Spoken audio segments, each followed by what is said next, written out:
Hi guys, I'm Shmee, hello and welcome back to the channel where today you join me back here in Florida at the Wrench Everyday Workshop, the home of my friend Freddy Tavarish, who has quite a few new cars and some updates on the projects that are here in the garage. In fact, it was about a year ago that I last came to visit. The 675 LT that is over that way was at the time in not the best state in the world, but there are plenty of new things, including an S65 that we need to talk about. So let's catch up with Freddy and go take a look around. Freddy, how you doing? Hi, how are you? I'm good, it's good to be back. Dude, it's been really long. I mean, has it been like a year? It has been about a year, and in that time, a fair few things I think in your garage have changed. I think a little bit. Honestly, I don't remember what my garage was like when you came in, but I do have some updates. So my 675 LT over there, that looks like a collection of parts, now that runs. Underneath that car cover is a crime against humanity. And what we have right here is my new daily driver. And we got a lot of other cars that we could talk about and geek out about and just look at. Some of which were here before, like I remember talking a lot about the Gallardo, some of which are new, various different bits and pieces, and I know as well that you're planning other things. Yes, lots of plans. I mean, that's my entire life. I just plan things with cars. Plan, start projects, and sometimes... Not necessarily finish them, but yeah, you know, eventually you should finish your project. So should we start? Well, let's start right here. Talk to us about the S65. Okay, so this is my new daily driver. I used to have a 2007 S600 Mercedes, which I loved. It was a V12 bi-turbo, made around 600 horsepower because mine was tuned. This is a bone stock car. Bone stock, not cosmetically, it has a few modifications, but bone stock in terms of its engine, 6-liter bi-turbo V12, making 621 horsepower, 738 foot-pounds of torque, which is enough. I think it's enough. It's mad for a luxury saloon or sedan, as you guys would say. Yeah. Comfortable, 600 horsepower. it's insane. Now I got this. It was the cheapest one in the country because I don't like to buy expensive things. But this hasn't been on fire, it hasn't been crashed or anything. It's just a little bit worse for the wear. I'm not a big fan of black cars, and this is a wrap, which I'm very happy about because it was not done very well. So all of that is going to be coming off, and hopefully it doesn't show me any sort of paint damage underneath or anything like that. So at the moment we've got the full satin black wrap. Yes. You've got the D-chrome with the gloss black. You've got tinted headlights. Hold on, I'm going to do. I'm going to do a rechrome right here. Ah, yeah. Yeah, I'm just going to rechrome it right there. Just scratch it away, and you're back to chrome. There we go. Nice. Yeah. What colour's underneath? So it's white. So it's like a diamond white, on chrome and silver. Exact same colour as my AMG GTR Pro, diamond white. Very nice, very nice. So what I love about this car is... Squeeze around. Yeah, there. So, I mean, just take a look at that interior. It has carbon fiber accents, has that accent lighting and stuff, and it's just, I mean, I can't go over all the details like you can, but... Uber luxury. It's nice. It's really nice. And it's even nicer back here. So... Yes. Long wheelbase has the entertainment package back here. Quad zone climate control. It has DVD player because apparently DVDs are still a thing. And yeah, I think this is going to be an awesome daily driver. Does it originally have all the quilted footwell carpets and things? Oh, so originally, no. But, oh no, those are installed over the top. Okay, well, I see. Yeah, they're installed, and these are probably from eBay. So these are probably some, AliExpress or Amazon. Those are, custom fit to your car, and they don't fit. And they don't fit so well. Yeah, I'm not a fan of those. Oh well, so there's going to be some stuff to be done with that. But... Yes. So that's what I'm driving right now, but we have a lot of other stuff, kind of, waiting in the wings. So. This is my 1999 Mitsubishi 3000 GT VR4. This is one of the original kind of Japanese halo cars in the 90s. And I really like this car because of my history with it. I had this car when I was living in New Jersey years ago, and I sold it so I can buy a house here. And then I found it in a garage in Dallas, and I had to buy it back. So me and my friend Jared, we went out to Dallas, fixed it up over the course of 2 days, and then took it on a 2,000-mile road rally. And I just love the way this car looks. It drives like it's from 1975. But it's just because it's not a modern car. But I love the way the car looks. It's a 99, which was the last year they made them. And it is one of 287 brought to the United States. So it's a pretty rare car. It's actually one of the rarer cars in this sort of collection. And it's amazingly cool that you managed to buy back a car that you had previously owned. Oh, yeah. I've always wanted to buy back, like, my old car. I wish I could buy back my first car, but I think that car's just long gone by now. Which Probably like my first car. Yeah. Which I did manage to buy back. Really? I bought back my first car, except it's a scrapped wreck. It's a lump of metal. I found it after it had been involved in an accident, written off by the insurers. So you found the wreck? Like, I have bought the lump of metal. I wish I could find the lump of metal. It might be out there. It might be out there. It might be. It's probably like a toaster by now. But this is my 2001 Porsche 996 Turbo. And this was traded to me for my Bentley Continental GT. Which you had last time I came. Yes. So I finished that car. That car ran great. And then afterwards, I traded for this, which had been in a storage locker for the last 3 years. And it didn't run, but what I found out about this car is that it's completely modified. I mean, if you come around here... You can see the wheels and the ride height is not so normal. So all this is not stock. You have the bigger Brembo brakes, two-piece rotors. You have these aftermarket wheels. It has KW suspension. And the engine is a 4.2-liter stroker. And it's custom rods, custom crank, bigger turbos. I had the turbos rebuilt. And this car should make upwards of 1,000 horsepower. No way. Yeah. And it's also a very kind of rare spec. So it's blue on tan on the inside. Yeah. 49,000 original miles. So it's like pretty legitimately just a nice car. Yeah. And I have yet to start it because I'm kind of scared. So I put the turbos in, and they fit up pretty nice. And now I just need to put all the fluids in and hopefully start it and it doesn't blow up. Fingers crossed. Yeah, fingers crossed. Coming over here, this is a project for my Wrench Everyday channel. It's a channel that me and a friend Jared do. And this is our cheap supercar build. This is a 1990 Lotus Esprit Turbo SE. And this was bought sight unseen, Facebook Marketplace. And there's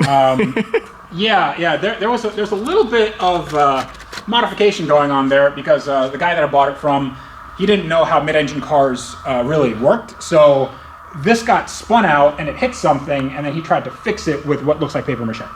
Yeah. So that needs a new bit of work to the bumper. Yeah, which gives me the opportunity to do like S4 bumpers and just make it look a little bit more modern. I've always loved these cars, and the fact that I could get one for very cheap just makes them more appealing to me. Other than the damage here, it's actually a pretty clean car. Doesn't need a paint job, but it's a 30-year-old car. Easy enough. Yeah. And it's sitting right above a very nice Aston Martin Vanquish. So it's very nice because you don't see, it doesn't have daylight on it, but I'll take that compliment.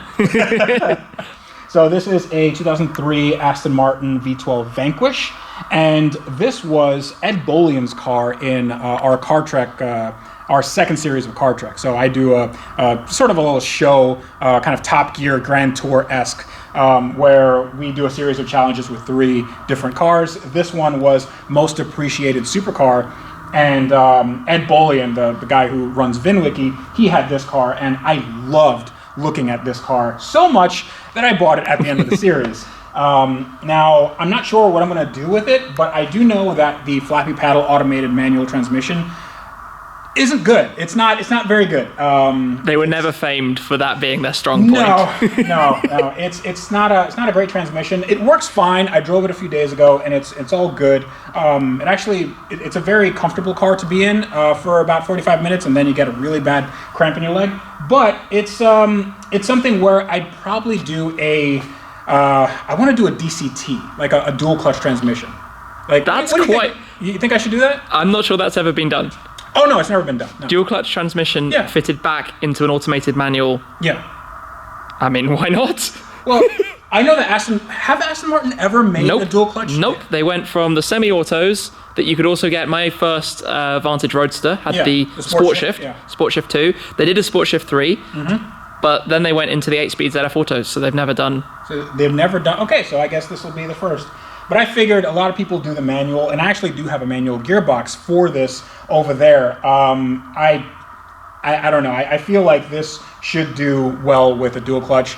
I don't know if I can do it, but it's nice to dream, and I have the car, so why not? Half the fun is trying. That's right. And now we're going to get to some cars that you may have seen before, but honestly, I can't remember if you have or not. So this is my Lamborghini Gallardo Spider. I have rebuilt it. It is a gated manual, twin turbo, makes a lot of power, a lot of noise, and I haven't really driven it because the clutch is total garbage. So underneath is a Toyota Supra that me and a friend, Jared, who I keep mentioning, we rebuilt it over the course of 4 days, and now it went from a 125 wheel horsepower naturally aspirated car to something that makes 682 at the wheels, which is fun. It's fun. I can believe it. Yeah. It's also just got painted, so this is a completely new paint job in the stock white. And I love this car very, very much. I wasn't really a big fan of Supras, but now that I have this car, I can't imagine getting rid of it. Another car I can't imagine getting rid of is this, my 2003 SL55. This used to be black, and it also used to be the cheapest one in the country. I bought it for $8,900 back in the day, and now it has a pulley and tune. It has a suspension that is just adjustable coilovers, not the ABC hydronomic whatever. So now it actually handles a little bit more sports car-ish, and I still am doing a manual conversion to that, but I'm having a little bit of trouble with the computer, so that's staying up there for now. And it's, just quickly, it's also Hyacinth Red, isn't it? It's Hyacinth Red Metallic, yes. Which is the same color as my GTR Roadster. Yes, and that's exactly why I got it, because I love that color. Yeah, I watched it on your videos, and I'm like, I looked up pictures in Google, and I'm like, that's the color. So we have pairs of Mercs in the same colors. Yes, exactly. Funny. Yours are a little nicer. Yours are a little bit nicer than mine. So this is my 1997 Lexus SC300. This is also on Wrench Every Day. I used to have one that you'll see in a little bit. I actually retained the hood from it. It was all graffiti bombed, so I had two people kind of just graffiti spray it in this crazy art car style. But that car got crushed. And I crushed it because it's just a complete hazard to everybody. And I decided to kind of start fresh and get a new-ish car that's clean that I can do a nice project on. So that's coming up on that channel. Over here is my, well, it's not really my car. It's kind of the internet's car. This was the Million Mile Lexus that Matt Farah used to own, and he gave it to a bunch of journalists, a bunch of YouTubers, a bunch of automotive personalities to take across the country and just put miles on. And now that it hit 1 million miles, it literally has 1 million miles on the odometer. Now I am going to restore it, so complete overhaul of all the cosmetics, the suspension, the engine, all of that, and then I don't know what I'm going to do with it. I'll probably end up going across the country and giving it to a museum or Matt or whoever wants it for the next 1 million miles. 2 million, I mean, not many cars get to that. You know how hard it is to put 1 million miles? It takes a lot of time. I'm thinking in my head that's been lived in. Yeah, it's a lot. And underneath, that's a project that I can't really talk about right now, so we're going to leave that We'll alone. skip on by. Yeah, skip on by. To two big ones, two very big ones. Yeah, so right here, okay, I don't know how familiar you are with Bugatti. You've done Bugatti stuff, right? Yeah. This is a one of one. Okay? Look at that. Should I come lift the other side? Oh, yes. Look at this. Unveiling. Woo! Okay. So this is my 1992. I was just looking at how far the wheel is underneath. Sorry. My 1992 Bugatti Veyron. And 10 years before they introduced the Bugatti Veyron. Yeah, this is the prototype. Okay, nobody saw this before you did. No, this is it's a Honda Civic that somebody made out sort of kind of to look like a Wish.com version of a Bugatti Veyron. It is very bad, and I had to have it because I had to get into the mindset of somebody who would build something like this. I call it like a quarter Veyron because they put a turbo on it, so it's 4 cylinders and 1 turbo versus 16 and 4. Yeah, and it's a complete pile of junk. Right now, I just finished all the mechanical work. It did have some issues. Go figure. But this would ultimately be something where I can either take it to a track to see how fast it can actually go, like a real Veyron, or I can do something more fun with it, like run it over with a tank. So I go for the latter. yeah, I think I'm probably going to end up doing both. Okay. Yeah. So hopefully not going straight into the tank. No. Yeah. I also like that it's in the Veyron Supersport style livery. You know, Yes. the exposed carbon with the orange. Well, here's the thing. If you want to go for, the maximum amount of, let's say, counterfeitness. Like, if you're trying to counterfeit something, why not go for the Gusto? Why not go for the big one. the big boy, right? So this is, I don't know. I don't have any words for what this is. That's why I keep it covered. But It's got a horseshoe grill. yes, right there. Yeah. Kind of. It also has active aero. So it deforms at speed, You need to attach like a camera on here when you're driving it. Oh, yeah. Just watch that bending around.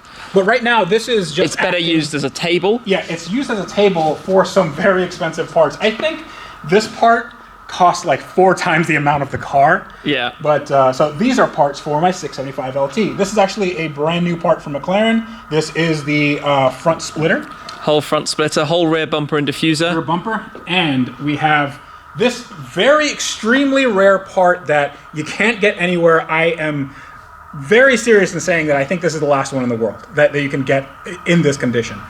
So this is an MSO roof scoop, and these were available. You've had like a few of these cars, so I don't know why I'm telling you. I didn't have a carbon roof scoop 675 LT. I would have been about the first that could have had it, because the earliest cars, you couldn't get it until number 70, which mine was. But I didn't opt to go for it, because at the exact same time, they announced that the Spider was coming. Exactly. So I decided I would go for the Spider rather than a roof scoop. Yeah. But here you have.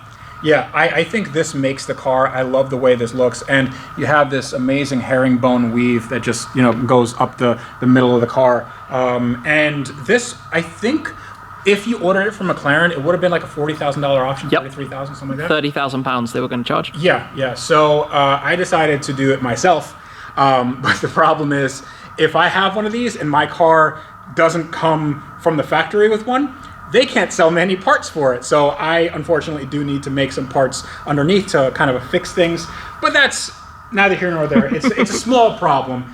So we have all these carbon parts, and then those parts eventually go on to this car, my 2016 McLaren 675 LT.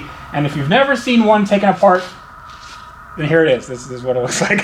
Thankfully, mine doesn't look like that.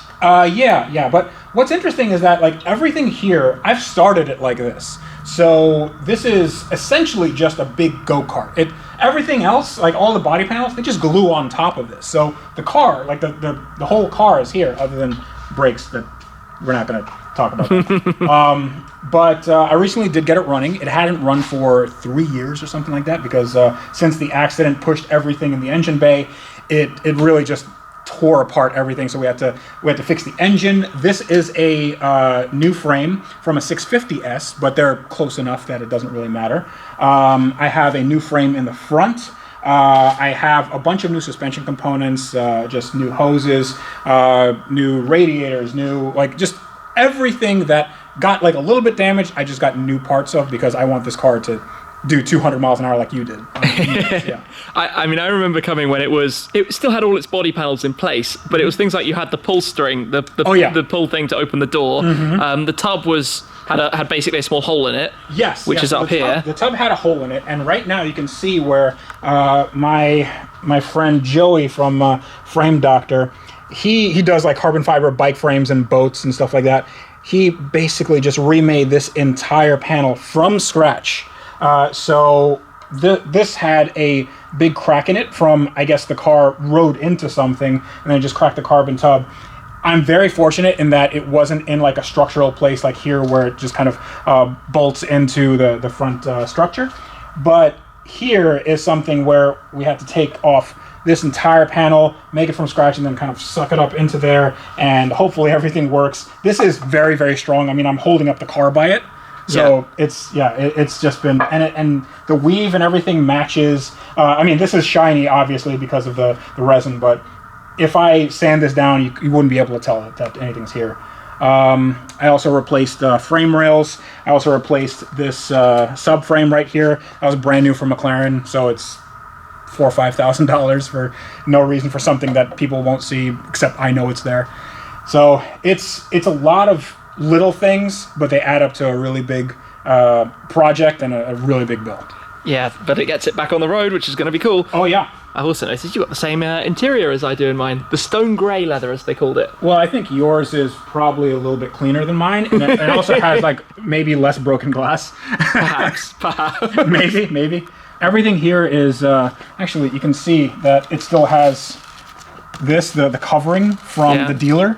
So I haven't even like uncovered the dealer, on the carbon over there. So it's basically a brand new car. It's a brand new LT. Yeah. Soon to be one of the very rare carbon roof scooped. Well, it'll be one of a kind for sure. It'll definitely be a one of one. Mark my words for it. When you have this running, it's going to be epic. Incredible car to drive. I think so, yeah, definitely. So we go from very broken LT to that one. This one. I mean, this one. Yes. What is this?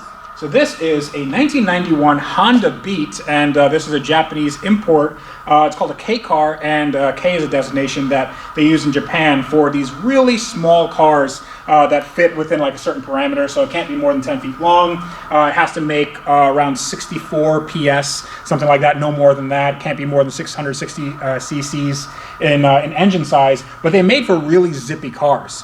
So this one has a 656cc engine. It's a 3-cylinder. It has ITBs, independent throttle bodies, and it revs to like 9 grand, and it makes all kinds of noise. It's a great little car. So it's a little mid-engine. Yes, sports car. Engine's right here. It almost sounds Porsche-ish. It almost sounds like a little 911, honestly. But it has no sway bars, so you can feel like you can roll into the corners. It has these like tiny wheels. And I love driving it. It's awesome. But 65 miles an hour is like the end of the world. That's it. I think you're really out of steam. It's almost tacked out at 5th gear. Wow. 65, yeah. And it's being Japanese. It's right-hand drive. Yes, it's right-hand drive, which usually for me it's sort of a problem because in a left-hand drive country, it's a pain in the butt to go around and go through drive-throughs and ATMs and that sort of thing. But this car's so small that you just lean over. Yeah. You need to pay the toll or whatever it is. That's quite funny. Yeah, this is, essentially this would be the cheapest Japanese import that I've seen for a while. I mean, $800 for this, it really isn't a lot, and it doesn't have any rust. It's just kind of a little worse for the wear, so I'll probably do some cosmetic mods and whatever. This needs a little bit more than cosmetic mods, though. Yeah, I remember we took a look at this last time around. 355, that's not... There's a few numbers missing from that, I think, because it's not a 355 anymore. Let's call it a 120. Because this used to be Tyler Hoover's car, and I believe Parker from Vehicle Versions was driving it. He borrowed it, and then through no fault of his own, he had a engine fire because Tyler didn't do the recall, which was a little fuel line that rubbed through and could rupture and start a fire, exactly like this. So this is a test bed for the project that I'm going to do, which is a 3-rotor Mazda rotary engine, a 20B, and that's going to be mated to a 5-speed sequential manual that you'd find in like a trophy truck or something. So it's just it's gonna make 800 horsepower. I'm gonna have a wide body, maybe do a speedster type where I cut this A-pillar off and then have like a hump in the back. I don't know. I mean, I'm not gonna get a ton of value from this from Ferrari purists, so not crazy, right? It's past that. So it's going to be a 355 with a 3-rotor Mazda with a 5-speed sequential and a wide body. Yes. Bring it on, I say. Yeah, and the perfect daily driver, right? Yeah. Yes. So right here is actually I don't know what year this is. I think it's a 95 or a 96 Mitsubishi Eclipse GST. And this is made out to look like it was the movie car, the hero car from the first Fast and Furious movie. which is interesting. But if you look closely, or maybe not that closely, the parts don't like look right. Yeah. None of it looks right because the parts aren't right. The green isn't the right green. The stickers aren't right. The only thing that is sort of kind of right is the carbon fiber hood, and even that is suspect. So my idea is I am going to eventually make this, or a car like this, into a very movie accurate representation, because it's an iconic car. I think it's cool, and it's also cheap to do. And that would be epic as well with your Murcielago. I think so too. Yeah, I mean, considering that car was actually a movie car, and this is just me doing something that kind of looks like the movie, I think that would be cool. But let me tell you something. McLaren parts are hard to find, right? We both know this. Yep. What's even harder to find is discontinued Japanese like gauges and body kits from cars that don't exist anymore. Yeah. So that's like, when they made this movie, it was insane because they used discontinued parts back then because they were cheap to get. And now they just don't exist. Like, I'm trying to find stuff in Japan and Europe, and they just don't have it. So this is actually harder to find parts for than the 675 LT that they only made 500 of. That's really interesting. Yeah. Difficult. And talking of the Mercy, that's currently over in California. It is. It's in the Peterson Museum. They're doing a supercar exhibit. Hopefully I can get over there at some point. If you go to California, please do check it out. Yeah, I will. But it was something where they wanted to do like a photo op, but since COVID hit, now they can't really do a lot of like personal stuff. So now it's behind a gate, but they have like a nice huge mural of like the movie poster in behind the car, and it looks awesome. I'm so surprised that any of my builds make it out to something like that, but I'm very like, I miss that car so much. I need a Lamborghini. You just got one, didn't you? Like, you just ordered one? Just ordered one. I need another one now. I feel like I'm. Hey, you're spoiled. You got two. You got one up there, and that one doesn't count. That one doesn't count. I need another one. You also, as well as the first Ferrari, have another Ferrari. I do. This is a 308 GTB. It's a 78, and I bought this. This is for a future car track. So I'm not going to give too much information about this, but I love the way this car looks, and it was definitely very cheap. There are some reasons why it was very cheap, but it does run and drive. It doesn't have any accident damage, wasn't on fire, but it's a Ferrari, so the day is young. I mean, this is one of my favorite shapes, and when it cleans up, I think it'll be like a real looker. But some people in your audience can probably already tell that it's been a little bit modified. Like, there's no bumper, and like there's slight differences about this from a stock one, so I'll probably just leave it there. I honestly don't really know what like the extent of the modifications here. We'll also hear about it all in Car Track. Yes. So which is incredible. Yeah, thank you. I've enjoyed watching. I've watched it all the way through with you guys. Thank you. Great fun. I appreciate that very much. We like doing it, and hopefully we can do it more in the future. But that is not the only thing, by the way, that's changed in here. The cars. Oh, no. Things behind us have also tidied up quite significantly, where you used to have just kind of stuff, and you now have a very welcoming Mancave lounge type area. Yeah, I mean, it's not quite done just yet. It's a little bit dim. I need to get some lighting in here. But I decided to have a place where I could sit down, maybe with a few friends, and we can just hang out. So I bought the biggest TV that I could find on Amazon. And I adorned the wall with stuff. Broken LT rear wing, LT wheels. So every time I look at this, it kind of breaks my heart, because these parts, if they were in good condition, would be worth so much money, but now they are literally worthless. I mean, we have these wheels that could be, I don't know, $5,000 or more if they were in good condition. But since they're all bent, and the Trofeo R tires, which still do have good tread on them, didn't have like a huge hole in the side, that could also be worth something maybe. But now it's just furniture. So we have that. We have the LT wing. This is the hood from my Lexus that was all graffiti bombed, and that's a piece of artwork by the same artist that did it. We have a Finwiki. This would be a German road sign, right? For the De-restricted German Autobahn. Yeah, de-restricted, but it's also painted in an interesting way. The grille from the Rolls-Royce in the last car trick. So this is, I decided to take this as a trophy for myself.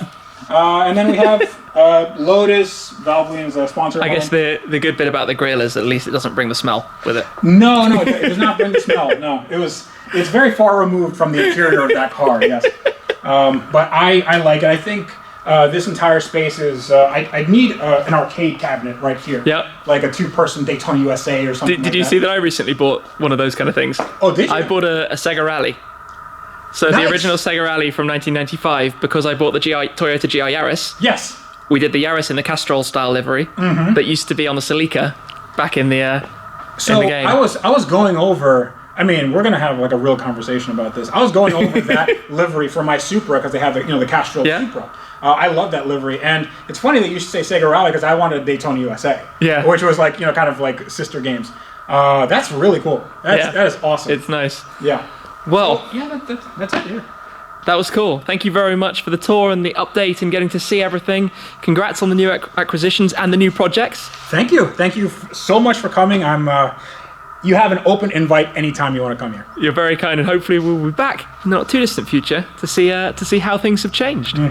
That's it for now, though. A big thanks to Freddy. Do check out his channel if you haven't already. The link is down below. Some updates on some of the projects, and as we discussed a little bit, the Car Trek series that Freddy has been shooting as well with Ed and Tyler. Those are fantastic videos. Thanks again, though, for watching. As always, guys, your support is really appreciated. That's it for this time, though, and I'll see you again very soon. Cheers!